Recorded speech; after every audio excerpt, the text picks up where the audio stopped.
So here's how you can get out of a group chat on Android. So let's get started and let me explain how it works. If it's your first time in here, definitely become part of our Foxtecc community so you don't miss anything. So if you open up, for example, the Google Messages, where as you can see, I have a group chat, it depends on whether or not I'm using the RCS messages or not, right? Like you can go to the profile right here, tap on the messages settings, and the RCS chats are right there at the top. And it basically means that these are the over the internet messages, meaning that there are read receipts and you can send images no problem.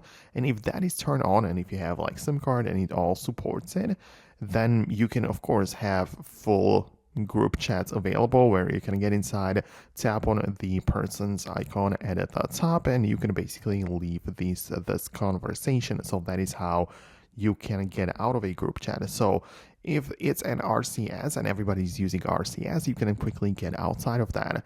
But if it's just like a regular text message group like this, you can, for example, archive it or report spam if you're not part of it, or just delete it from your conversations list, and you are basically out of it because there isn't any dedicated way to leave it, because it's just a multiple people receiving the same SMS message at this point without RCS.